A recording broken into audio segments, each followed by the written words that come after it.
welcome to episode 12 of the Zesty Dietitian Podcast. I'm your host, Mackenzie Caldwell, registered dietitian.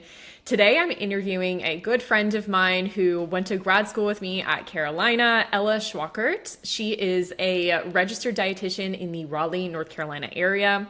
She has a passion for helping folks fuel their bodies to meet their nutrition goals. Through the lens of intuitive eating, she works with her patients to make foods fun and satisfying while also making choices that benefit their health. She says that you can think of her as your hype woman for carbs. I love that. Curiosity and body respect. Whether you're training for a marathon or just trying to make peace with food, she's here to keep it real, keep it flexible, and keep it evidence-based. In this episode, we're diving into Ella's experience with 2 separate pregnancies, one of which was a twin pregnancy, what it's like to work with athletes as a dietitian in the intuitive eating space, and how she navigated being an active athletic person during both of her pregnancies, especially in the twin pregnancy. So I'm so excited to dive more into this topic with her and have y'all listen in. And here we go.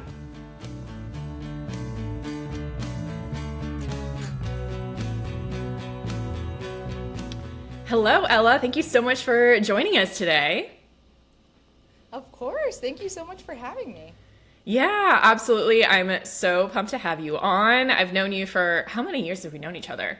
Since 2016, right? I think about that too. Like 9 years. Yes, that's when we started. Yeah, I was thinking when we graduated, that was 2019. Oh my gosh, that's been 9 years. Yeah, no, we graduated in 2018, December 2018. Right. Yeah. Oh yeah, you're right. Yeah. I know. It's crazy. It's crazy. Well, awesome. Thanks again so much for being on the podcast today. I'm so excited to chat with you today and have folks hear our conversation. So a couple of questions that I like to ask all of my guests. Number 1 is, what are some of your favorite foods?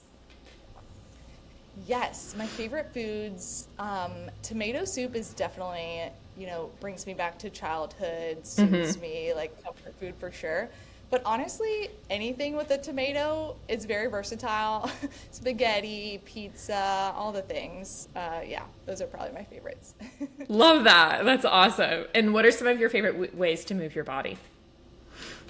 Yeah, I was thinking about this question. Do you remember Dr. Coleman in grad school? Oh gosh, I'm blanking. Biochem teacher. Oh, yes, I do remember her. I was thinking about one of her slides. It was like this rat study, and it was like some people just love to exercise. Like some rats love to exercise, and some rats don't.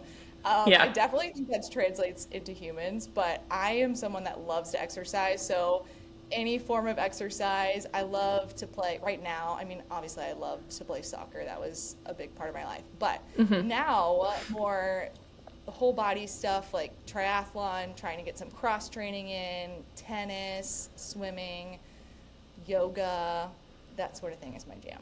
That's awesome. I love that. And you played professional soccer for how many years after college? Gosh, it's tough because I graduated college, and then I would go to play overseas, and then I would get injured, and then I would go back and play overseas, and then I get injured. So I think a total of 2 years. Okay. I played professionally and then called it quits after my last meniscus tear in my knee. Oh, yeah. Your body was like, we're done. It's time. That was fun. It was all good fun. We're done now. Well, awesome. That's great. And I totally feel you on that. I'm kind of somewhere in between where like, I definitely feel that like pent up energy sometimes where I'm like, I got to get this out of my body. But definitely not like, I will have my lazy days where I'm just like, nah. Oh, yeah. But yeah, everybody's just different. There's no right or wrong. Everybody's just different. And how did you decide to become a dietitian? Yeah, I think that primarily focused on my, improving my sport performance, like improving my ability to play soccer. I think I've always kind of been focused on that growing up. And then, when I did get to a higher level, honing in on that. So I think all of that is, mostly related to performance. And then in grad school being exposed to intuitive eating and that sort of thing by you and many others in our program, and dealing with some disordered eating in college and reflecting on that and realizing that was disordered kind of helped me to solidify like why I wanted to be a dietitian in sports nutrition and intuitive eating. Yeah, that's awesome. So you kind of had that kind of underlying motivating factor, or like kind of curiosity about how can I be a better athlete and use nutrition to support my body in that way. And yeah, and then, you know, it was not just me. I got it from Daniela, but I also just like was on my own journey, but thank you for crediting me.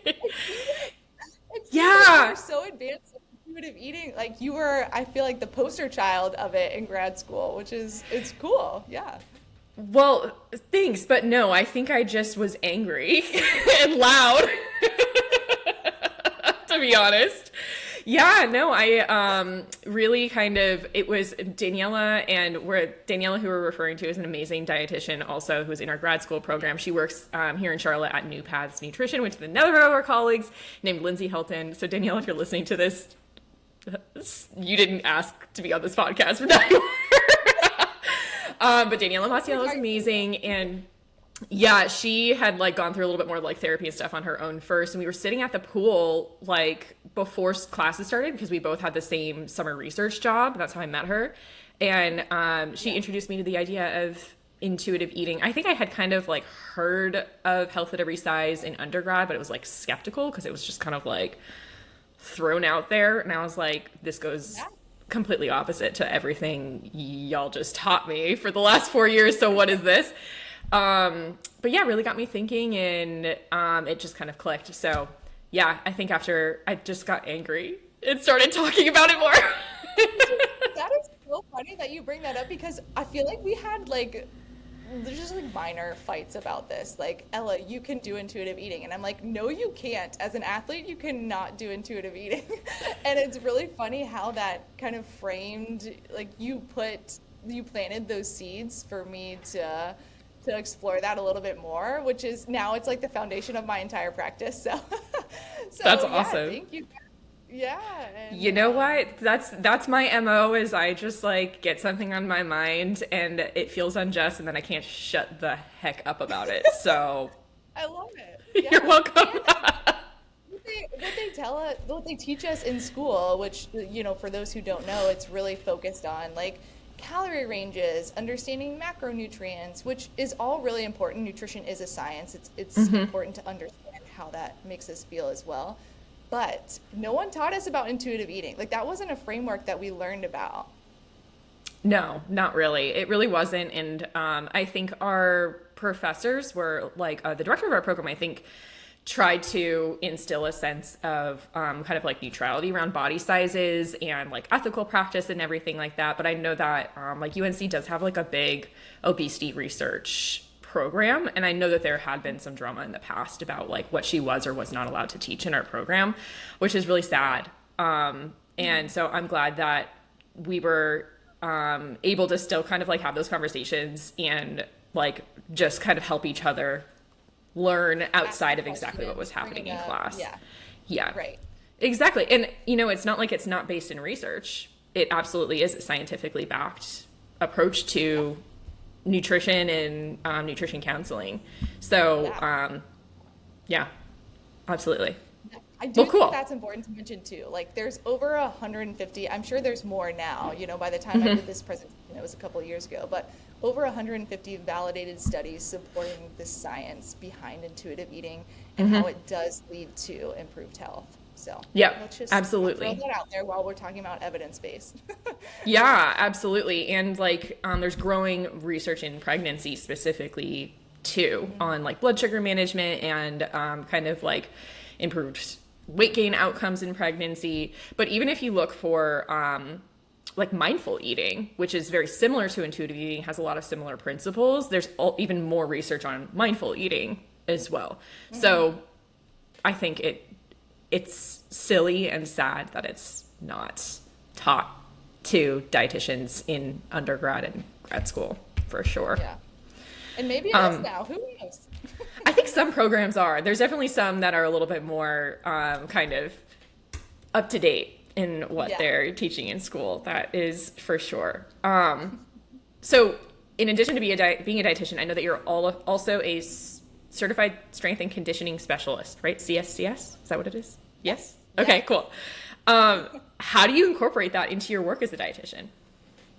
Yeah, so I think, originally this was just geared towards advancing my career. I talked about how I was injured and then I would come back to playing.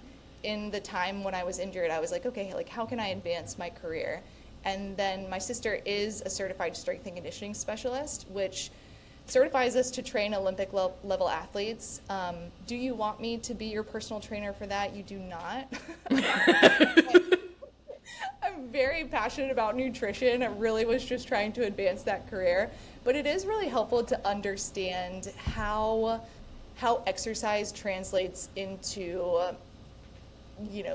calories burned and how you need additional energy depending on the type of exercise you're doing, duration, intensity, that sort of thing. So we talk about like metabolic equivalence and how that translates into how that might add to what you need in addition every day for your calorie needs. But as you know, like all of those things are also flawed.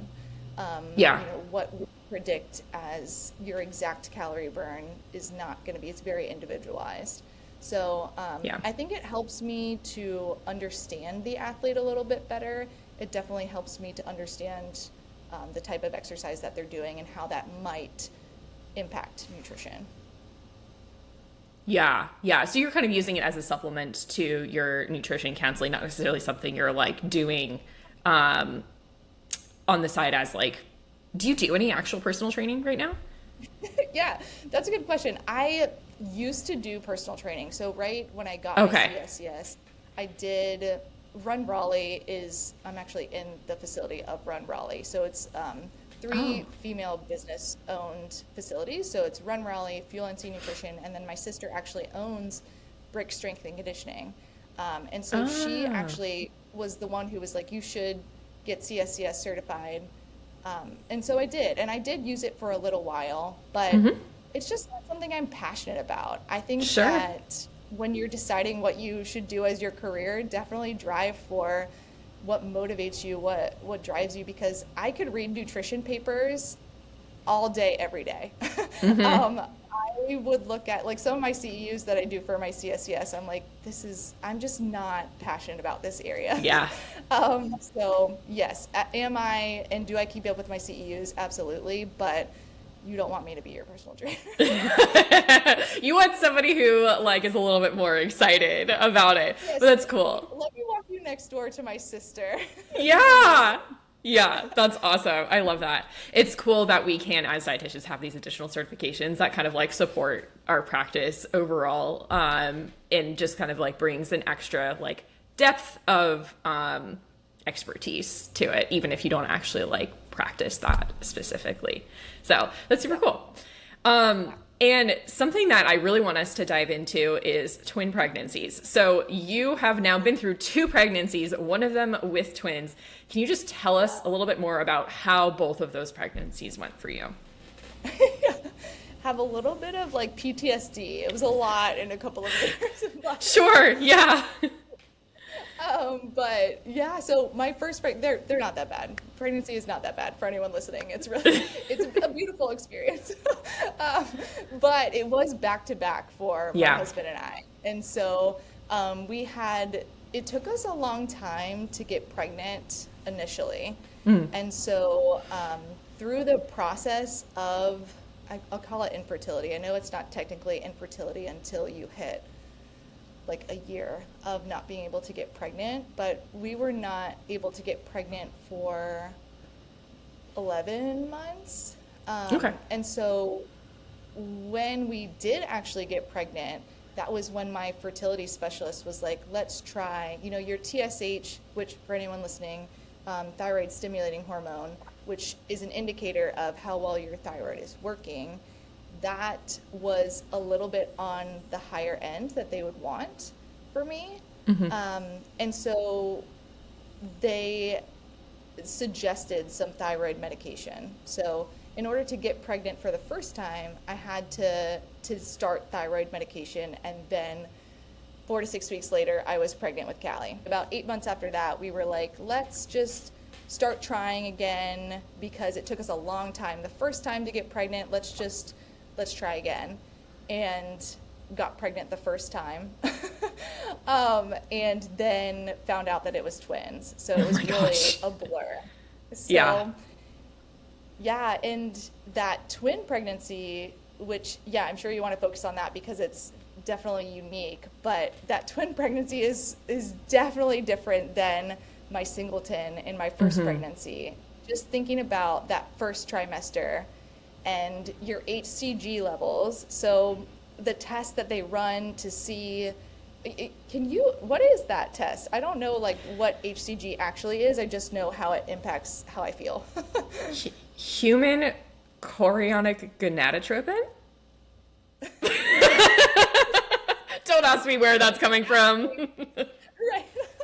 I don't know what it is or what it does, but I do know how it makes me feel, and that is it's just it's the hormone. Yeah. It's one of the hormones that your body produces. It's like when you take a pregnancy test, that's what the pregnancy, or like that is what the little strip is testing for, is your HCG, and your body only produces that in pregnancy, and then I think in like some other weird hormonal situations, but like pregnancies, the main time your body produces it. But yeah, go ahead. It was it's really high in twin pregnancies. Yeah. So that HCG is what impacts like nausea, vomiting, how sick you can feel. And so with that being doubled in a twin pregnancy, that was just so much worse. So with Callie, I had nausea, and there's something that my doctor recommended. I think it's called Unisom or something like that, but it helps with, it's a sleep aid, but it can also help with nausea 24 hours of the day. So I took that with Callie, but definitely needed it for the twin pregnancy, because that was just, I remember going to Chipotle one time, and I was getting Tim and I's food and going through the line, and then I was like, I'm so sorry, I have to go to the bathroom, and went to the bathroom and just, threw up, and not fun. But yeah, those HCG levels, don't mess around with those. That's a big deal. Yeah, that's crazy. It is crazy, like how much it affects your body, for sure. And I know every person is different too in how they respond to HCG. And I think some people, even in just like a singleton pregnancy, like if they've had a previous pregnancy where their HCG levels weren't as high, and they're like actually getting the numbers checked, they'll notice a difference for sure, which is wild. It's crazy for sure. I definitely asked my doctor, like I started taking the Unisom, but multiple times I reached out and I was like, is there anything else? Which there are, and there are many things, but I didn't feel comfortable doing those. I think I was just in my head a lot, but eventually just ended up doing Unisom.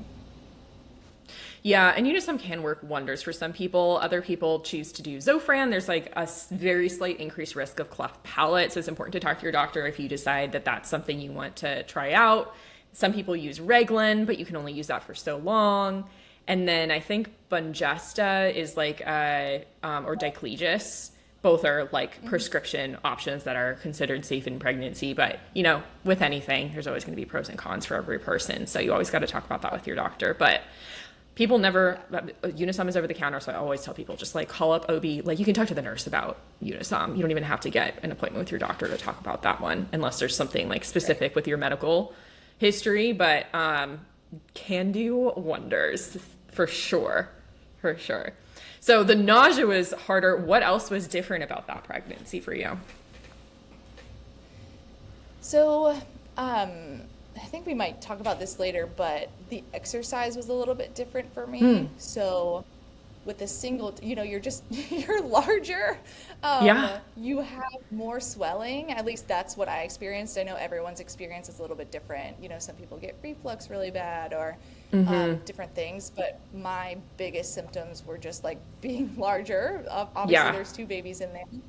and then the swelling. So, and then the nausea, vomiting in the beginning. So, with Callie, I was actually able to, I was playing tennis still, exercising really normally. I was able to exercise normally until the beginning of the third trimester when I started to become a little bit anemic and then had to stop. Whereas in twin pregnancy, I was not able to, because, when you exercise, you need additional food, you need additional nutrition. I was barely able to get anything in the first trimester because of the nausea. So I was really trying to give myself grace of like, just try to get something in, like whatever you can, whatever sounds good, like make your husband go get it. Yes. Because you need that thing, whatever it is. So yeah, that was a big difference that first trimester with twins is I just wasn't exercising as regularly as I would have. I also was coming off of an injury, so I had just found out that I was injured, and then, which is kind of why I found out about pregnancy alone, was because I was going through, I had food poisoning at this restaurant. So sorry, wow. TMI, this is like too much, No, but it's okay. I had food poisoning at this restaurant. It lasted like 3 or 4 days. And I went to the doctor and he was like, yeah, this is what it is. And also I was like, please run a pregnancy test, because it only happened once, because I was like, I need to recover from this injury before we try again. But it ended up that the doctor was like, yeah, your HCG levels you're testing positive. So let's come back in, a couple of weeks and see what your HCG levels, how they trend. And so that was crazy. But anyway, that first trimester with exercise, it was like nothing. And then the second trimester was really when I started to feel a lot better. The nausea and vomiting subsided. It was still there a little bit, but I was able to, do my normal routine, go to work, exercise. And at that point, I started to swim and I started doing weight training. And I lasted with that up until my water broke. So that was cool. Yeah, a lot of my pregnant clients like swimming because it's anti-gravity and it just feels so good, like to have that weight lifted up for sure. Yeah, and you feel more confident, with a twin pregnancy, you're holding a lot of weight in your belly, and it's hard to do the exercise. You're like, I couldn't play tennis at that point. But swimming was one of those things that, it felt really good mentally. It felt really good on my body. Like it supported my belly a little bit more. And it just felt really nice. Yeah. Oh, love that. Love that. And I love that you listened to your body. You were kind of constantly checking in, and the second that your body said, no, ma'am, please don't. We need rest. You were saying, okay, I hear you. And you were really checking in with yourself on like whether you felt fueled enough and energized enough to do what you felt like you wanted to do. Absolutely. And that's so, so important. I remember when I was anemic with Callie, before I knew I was anemic, I remember playing tennis and being like, okay, I'm seeing stars right now. And that's normal. And I had to tell, when you play tennis, you either play singles, you play with another player, or you play with 4 people, so doubles. And so if one person hops out, it really kind of stinks, because then you're like, okay, now we can't play. But I was like, guys, I can't, I'm sorry. I know we just started, but it's not going to happen for me today. And, really listening to your body, because your body is trying to tell you something in that moment. Like my body was saying, you need iron. And you don't feel well because you're not getting enough oxygen to your muscles. And so, just listening in those moments is really important. Yeah, absolutely. And I think as somebody who enjoys exercise so much and it makes you feel so good, it's so important to have that kind of connection with your body and that feedback. Because I run into that, or a lot of my super active clients run into this, where they just feel like they can't stop. They don't know how to relieve stress, cope with their emotions.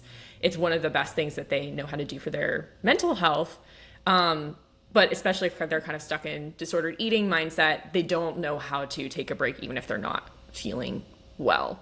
So it's so important that kind of you're able to do that. So when you can't move, when you have to rest, how do you keep your mind busy? Like, what do you do to de-stress?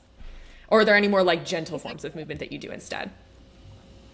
Yeah. So I love meditation. I don't know if you use this with your clients, but like insight timer.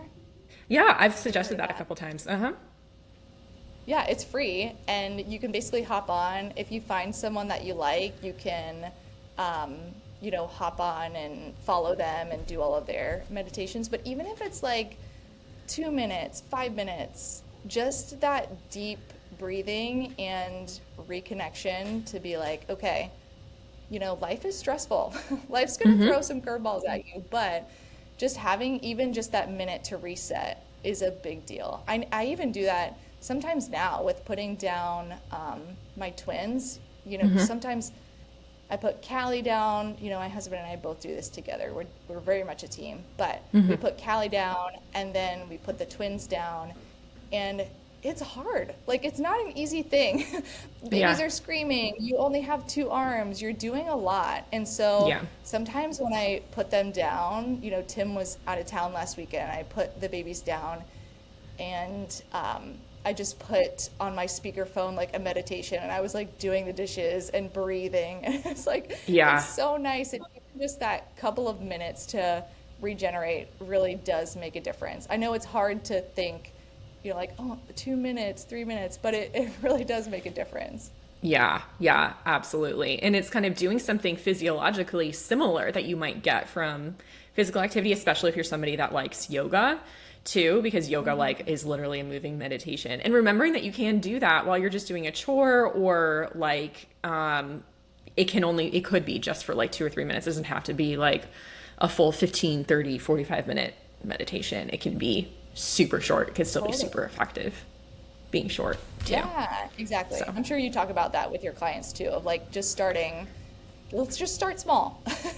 But one of my clients she had the biggest impact just from, she's been trying to get herself to exercise and just feel good. She loves exercise, and she's been missing it, but it's been a barrier to just getting her going. So we started with a goal of okay, this week, just one time, let's exercise once this week. And she did that, and she was like, wow, that felt really good. I definitely feel better from doing that. And so the next week she was like, yeah, I want to go up. And then she was also telling me I can't tell you how much of a difference it was for me to just set that goal. A lot of times in the past, people have come to me and they'll be like, okay, exercise, 3 or 4 times, do this, make sure you're doing strength, Sometimes it just takes a little bit of a stepping stone. Yeah, absolutely. We love, in nutrition counseling, we love something called a SMART goal: specific, measurable, achievable, relevant, time-bound. And they're like those little baby step goals. It's okay to we can have our big long-term goals, but we can also set really small ones, work yourself up. And you might even notice okay, as I'm taking these baby steps, I actually am able to notice where my stopping point is. Maybe I didn't actually need to be running 5 days a week. Maybe maybe 1 run and 3 walks, and then a little bit of yoga and strength or whatever. We can be a little bit more mindfully aware versus feeling like that black and white mentality coming up. Totally. So yeah, absolutely. And I'm totally forgetting the name of the app, but there's a pregnancy specific meditation app, and it's also online, and I cannot remember the name of it, but I'm going to put it in the show notes for people if they want something specific. And I'm pretty sure it's free, unless you pay for some sort of subscription, but it's super cool and it's out there and it exists. That's awesome. So I love that. So coming back to pregnancy specifically, nourishing your body in pregnancy is super important, but even more crucial when you're pregnant with multiples. So what nutrients did you focus on getting enough of when you were pregnant with the twins? Yeah, so in the beginning, I definitely made sure that I had my multivitamin, because I knew that I probably wasn't getting, the balance that I needed. I tried, and some days I was successful with this, some days not in the first trimester, definitely in the second and third trimester. But getting adequate protein. Oh gosh, all the things for twin pregnancies are so hard. But it's like, Yeah. I think I was aiming for, I think the recommendations are actually higher, but I think I was aiming for 100 grams of protein and 100 ounces of fluid per day. And then other than that, just trying to, obviously the folate, the folic acid in your multivitamin, and then just trying to get a balanced diet whenever I could, adding in those fruits and vegetables when it felt okay for me. Yeah. Definitely in the second and third trimester, but you're not always going to want pineapple. Like it might come back up. So you gotta be aware. So yeah, those are the things that I focused on, but they're hard. And I remember even, you helped me a lot, Mackenzie, with that. So I was able to actually see Mackenzie in my twin pregnancy when I realized that I went from having a singleton to now having a twin pregnancy. I was like, okay, this is like even more so out of my wheelhouse. Like, let's go to the experts. And I knew Mackenzie, focused on this area of nutrition, and it was so helpful. I mean, even little things like making sure you're getting, if your multivitamin calls for 2 or 3, making sure you're getting those in a day. And the fluid. And do you remember we talked about, I didn't realize how much dairy I was having. I was having so much dairy. Yeah. Well, that's what's hard with like the twin pregnancy. You're trying to get so much protein, and then you're running into like, okay, well, my favorite protein sources, and it was good. Like your body was craving that protein probably, and it felt good. It was digesting well.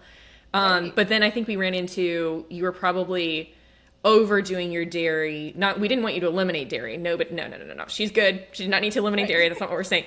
I did not. It was just like 4 or 5 servings of dairy a day or something like that. And I was worried about you being able to absorb iron from your food and from your prenatal multi, I think. So we had to like play around with just getting variety, making sure you still get, your 2 to 3 servings of milk, cheese, and yogurt.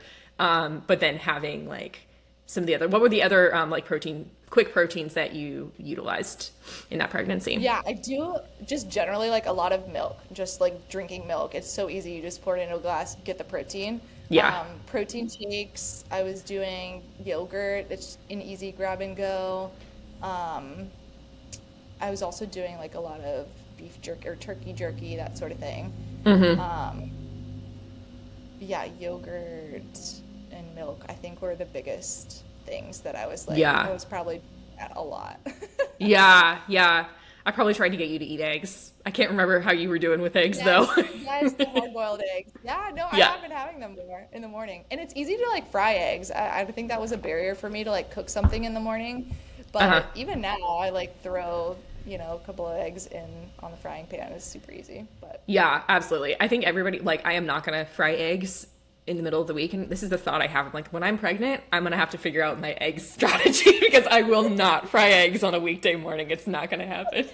But some people, like, sometimes when I do it, I'm like, oh, this is actually easier than I thought it was. So everybody's different as far as, like, whether or not they're a morning person and, like, what they feel. But, yeah, protein needs are super high in twin pregnancies. It's kind of crazy. So, yeah, it's wild. And, like dietitians see dietitians too. I'm always so happy. I've seen multiple dietitians as patients. And it's totally okay to like seek support. Even if you feel like you quote unquote should know what to do. Like if I decided to run a marathon, I would probably hit Ella up. I'm never going to run a marathon.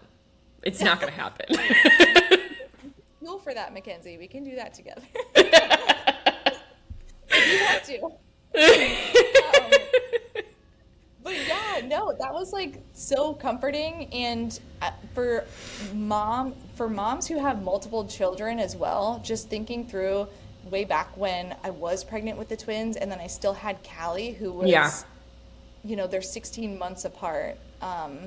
So very close in age, and how overwhelming that was. Like for Callie, I could have Tim and I could go to the store easily if I needed to, but like that additional stress of like having childcare or like not feeling well or like Tim's with Callie, it's like your extra energy and time is just so different. And so that was really comforting for me too, to be like, I can go to my friend and she knows this and she knows this area and I can ask her about it. And it was just nice to be like, here's all my stuff, Mackenzie. Like, I don't have time to research this. Just give me the details. Yeah, absolutely. And we used your insurance too. And because nutrition counseling is preventive, like it was free for you too. You didn't even have a copay, which is so cool. So yeah. You're a great client, Ella. So it was so fun working with you. It really helped. Like, I wouldn't have sat down and been like, Ella, like if I were having, if I had a client like that, I would obviously be like, wow, you're having a lot of dairy. But it's another thing to sit yourself down and be like, wow, you're having a lot of dairy. So it just helps you to point out different things. Absolutely. It's so hard, like going into that second, third pregnancy or whatever. And, like being able to have that, just like that mindset of I need to take care of me too. And just grabbing something, like it is better than nothing. But sometimes we have to like really be super intentional about putting together those well-balanced meals. Cause so much of your time and brain space is going to tiny human. So yeah. Yeah, absolutely. And so a lot of my clients are worried about losing their fitness level in pregnancy, especially if they're dealing with complications. And it sounds like you've kind of navigated that a little bit both times. What do you recommend to your clients who are hoping to remain active through their pregnancies? Yeah, so I think we probably touched on this a little bit, but I think the biggest things are just listening. So first thing would be, I can't tell you what a big difference it was for me to go into a pregnancy being an intuitive eater. So, so many things change. You think about obviously your needs and focus on nutrition and all of that. You're also focused on, exercising. You're also focused on just body changes, right? Like your body is gonna be different after pregnancy than it was before. And so having that, using all of those strategies that I already use with my clients of improving body image and body respect and listening to your body, I think before going into pregnancy, that was one of the most valuable things for me of just listening. Like be aware, listen, show your body compassion. Your body will change, and that's okay. It's different. You literally just had a twin pregnancy. Like you had a pregnancy even with a singleton. Like that's huge. You made a human. You made a human. And so I think the biggest thing going into pregnancy would be becoming an intuitive eater, having that interoceptive awareness or whatever that, word is, just being connected to yourself. And then from there, using that to feel movement, realizing just like when I talked about before, my body did not want to play tennis that day. And that it's important to know what your limitations are, but also it's also important to know you can exercise. Like you can exercise in a pregnancy. It's encouraged. There's a lot of, I remember reading, because you're always just reading up on the research, like what about this in pregnancy? What about that? I remember walking on the treadmill warming up and reading a research paper on how helpful it is to exercise during pregnancy. Like it can be done. And as long as you're feeling well, I always talk about feeling physically, mentally, and emotionally pleasant around exercise, then green light, like go for it. I was swimming pretty hard. I was playing tennis pretty hard. You can do all the things that you did. I think Serena Williams she won a championship. Sorry, hold on. I have like this tiny fuzz in the back of my throat and I'm like dying.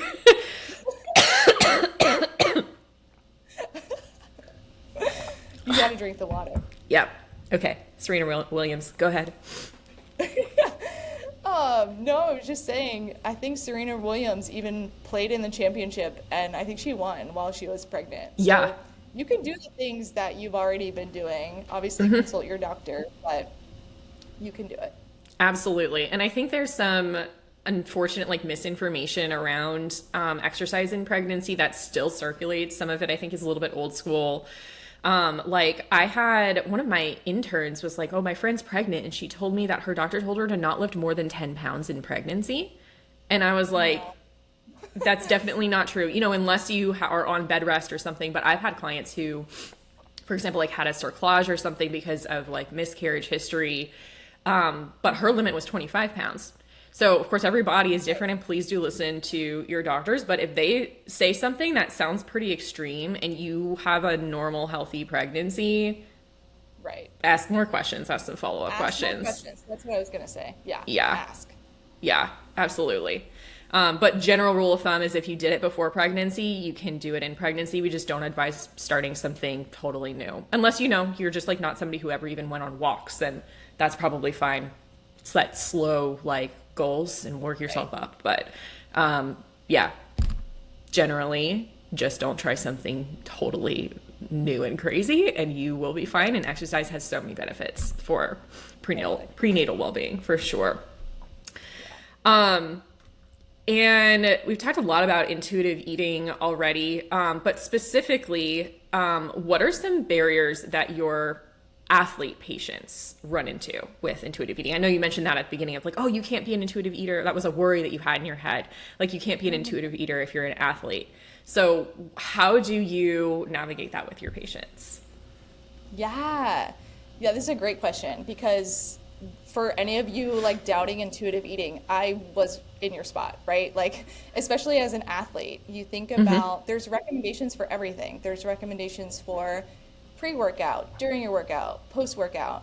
These recommendations are so specific that in my head, I was like, these two can't align, but they absolutely can. And so thinking of the recommendations, like the same thing as everything, people who have a watch that measures their steps.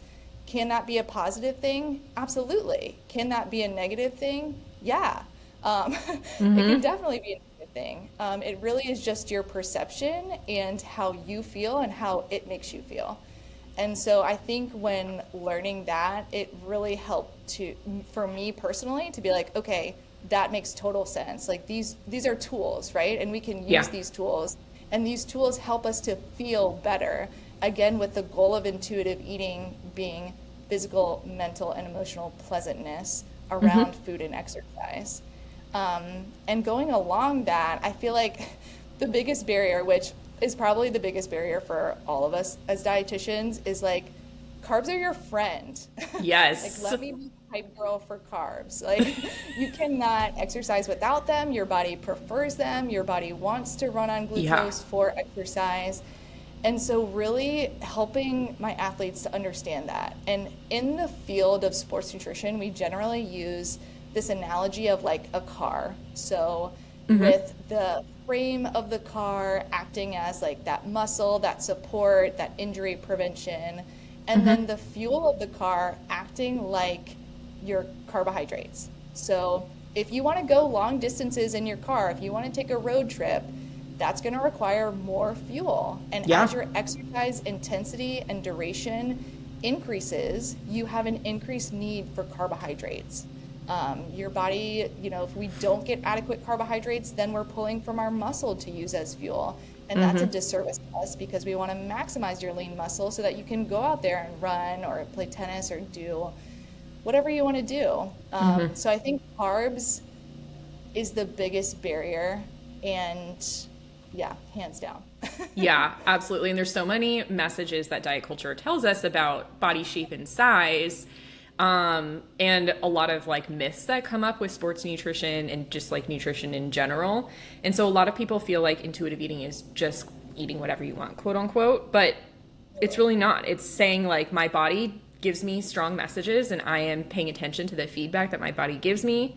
Sometimes it's not a perfect system. For example, like if you're not hungry after like a long run, but you know that you need to post fuel, we can pair body knowledge with nutrition science. And that's why there's that whole kind of gentle nutrition piece. So the two absolutely can go together as well. Like using that as a tool. Like, this post-workout carbs and protein can absolutely help you on your journey to feeling better, right? Like, and even if you're not, that's a perfect example actually with intuitive eating, because there are some things that your body is going to tell you. That's like, with nutrition science, we know better type thing. And that is post-workout. Sometimes your body post-workout is not going to be hungry. But what we can do is trial some things, right? So let's trial, when you have added carbohydrates and protein, how do you feel the next day? How is your next workout? What do your glycogen stores look like the next day? How is that different from when you don't have that post-workout nutrition?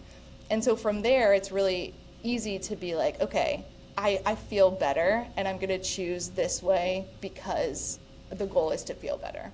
Yeah. And so we're like zooming out and not being so stuck in the like instantaneous moment, but we're looking at the bigger picture of how you're feeling. And the same thing comes up with nausea and pregnancy, right? It's counterintuitive to think like, oh, I might actually need food right now.